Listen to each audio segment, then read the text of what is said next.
¿Cómo es posible que personajes tan odiosos y crueles nos terminen encantando? Hay personajes que solamente necesitan una escena para atraparnos. Bueno, esto después de una construcción que lleva orgánicamente a atraparnos con esta escena. Personajes de todo tipo, buenos, malos o personajes malentendidos por la ignorancia de su trasfondo.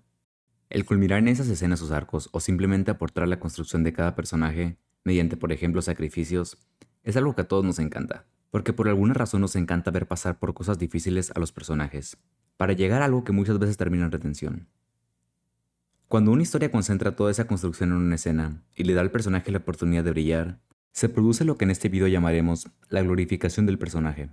Empecé el video con esta pregunta, porque quiero hablar ligeramente de personajes con arcos de redención, pero quiero enfocarlo principalmente en la glorificación del personaje, como mencioné en el título. Bueno, comencemos. He descubierto la forma de eliminarte. Te la mostraré. En Dragon Ball Z se introdujo Vegeta, el príncipe de una raza de conquistadores, asesinos crueles y guerreros poderosos.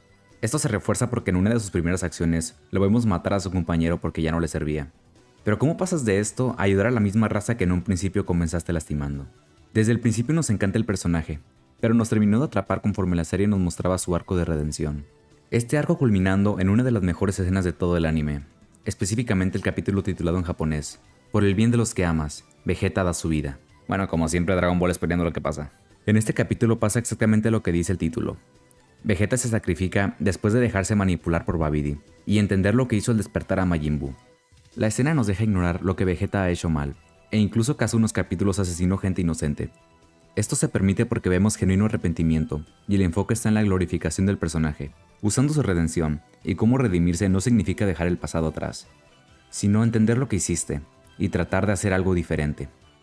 La escena nos plantea que todo está en juego, y de este sacrificio no hay vuelta atrás, ya que Piccolo le dice que una vez que muera, su alma malvada será utilizada para darle vida a otro ser vivo, aunque en el fondo sabemos que todo termina saliendo bien en Dragon Ball.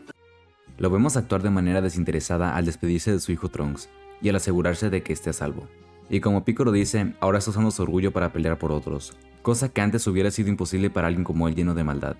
La música triste y icónica nos mete a la escena, y nos hace sentir que esto va en serio, porque vemos a alguien dispuesto a lo que sea para hacer lo correcto, y vemos a Vegeta como el centro de todo. Vemos cómo tiene solo un objetivo, que es acabar con Majin Buu, y de cierta forma vemos a Vegeta como una figura divina, gracias a la energía que estaba desprendiendo. Y esto para terminar con el narrador diciendo la icónica frase, un gran resplandor se veía a lo lejos, donde la figura de un gran guerrero había desaparecido. Con esta frase se inmortaliza la escena, y se termina de glorificar al personaje, porque lo vemos de otra perspectiva, la de una persona que entregó su vida por los que ama. Bueno, creo que me extendí un poco demasiado en describir la escena, pero genuinamente me encanta y hasta me hace llorar y me motiva.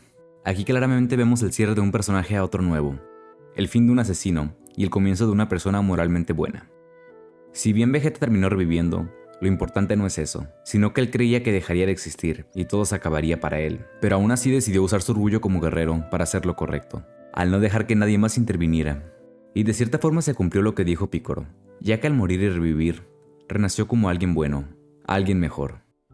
Y Vegeta pudo llegar aquí gracias a que se le dieron las oportunidades.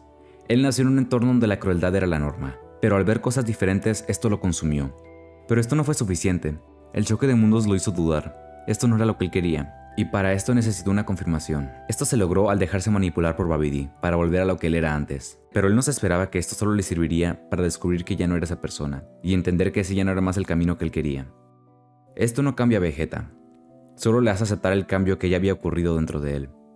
Entonces esta escena aparece, el detonante que necesitaba para dejar de dudar, para pasar página, y elevar al personaje a algo más. Y también Kakaroto.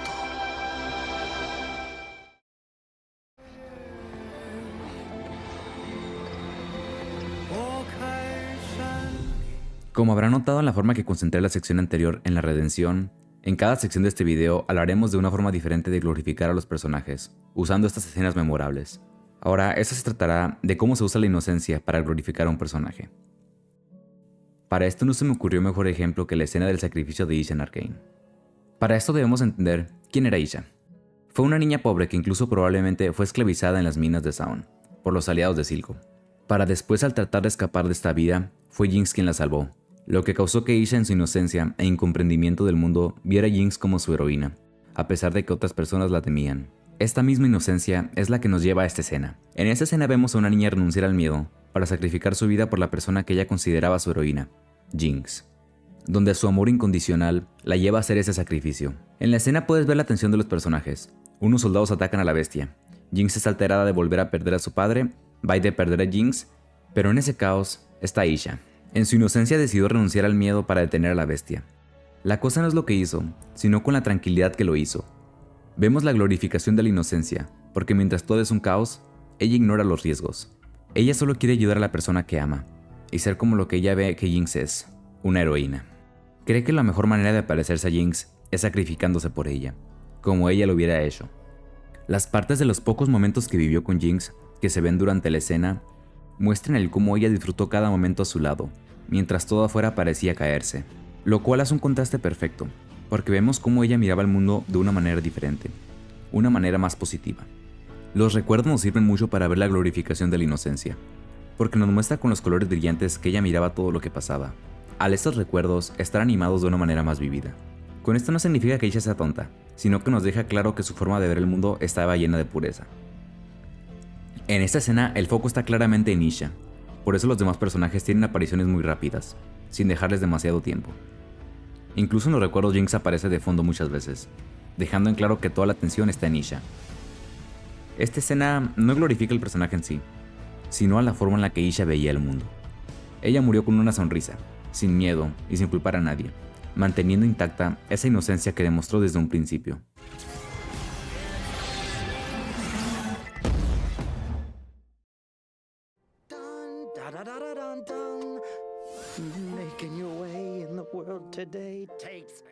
En esta parte la verdad tenía ganas de hablar de Simon Petrikov, así que sí o sí lo iba a meter. Me resultaba difícil encontrar algo específico para hablar de este personaje que tuviera que ver con este tema, pero creo que se me ocurrió algo que encajaba perfectamente, que es hablar de la glorificación de su sufrimiento. Algo que me llama mucho la atención es cómo podemos ver a nuestros personajes favoritos sufrir, y genuinamente disfrutarlo. Si te pones a pensarlo es algo muy cruel, la verdad. Y en realidad creo que más que verlo sufrir, nos gusta ver el por qué lo hace. Por ejemplo, nos gusta ver sufrir a Spider-Man, porque nos hace idolatrar la idea de que un héroe haga sacrificios por un bien mayor. En este caso con Simon, el sacrificio es salvar a una niña, que es un personaje que las personas que miran Hora de Aventura les cae muy bien. Hablo de Marceline. Aquí más que hablar de una escena en particular, aunque sí tengo una en mente, creo que lo mejor es ver cómo se glorifica el personaje mediante su sufrimiento. Lo vemos por ejemplo en el capítulo de Simon y Marcy, que poco a poco se vuelve loco para salvar a Marceline.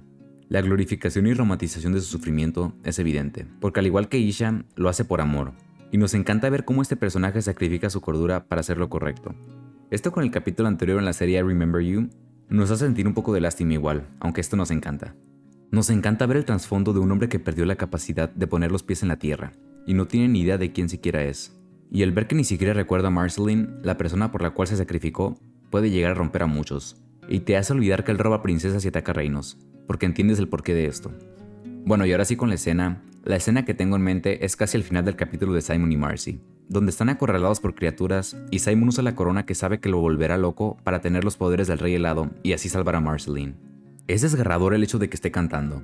La canción que canta es el tema de Shears, y lo que es desgarrador es que canta para tratar de mantener los pies en la tierra, porque esta canción lo hace sentirse seguro, y así tratar de no olvidar quién es. Esta escena romantiza el sufrimiento y glorifica al personaje, porque es el ejemplo más claro de cómo perdía la cordura poco a poco, para tratar de ayudar. A través del sufrimiento glorifica al personaje, porque lo deja quedar como una persona muy buena y protectora, haciendo contraste con la idea que teníamos del rey helado. Esto que mencioné de que glorifica al personaje, creo que deja muy claro que estas escenas le dan el momento de brillar a los personajes, porque si bien glorifican una idea, la cara de quien lo hace se nos queda grabada en nuestra persona. Si nos fijamos bien, los personajes que mencioné no son los protagonistas de la serie, y estas escenas lo que hacen es que toman todo el foco y lo ponen en esos personajes, que si bien no son secundarios o de relleno, la atención no está tan seguido en ellos. Este enfoque a ellos nos permite darles un cariño diferente, que incluso a veces los protagonistas no tienen. El objetivo no está solo en los personajes, sino también en las ideas que mencioné a lo largo del video. En cómo amamos la redención, nos conmueve el sufrimiento de nuestros personajes favoritos o admiramos la inocencia. Porque de esta forma los personajes quedan inmortalizados en estas ideas. Cuando pensamos en Vegeta, rápido pensamos que es uno de los mejores arcos de redención. Y te sigues preguntando, ¿Cómo es posible que una persona tan odiosa nos terminara encantando? En Isha, una niña inocente pero valiente. Y cómo Simon sacrificó su cordura, y es de los personajes más rotos en la animación para niños. Creamos cariño hacia ellos, y esto hace que los sintamos únicos. No nos enamoramos de los personajes simplemente por su carisma o escritura, sino también por estas escenas que los glorifican e inmortalizan, gracias a que se les dio su momento de brillar y de hacer lo correcto por los que aman. Tienes la receta, la forma.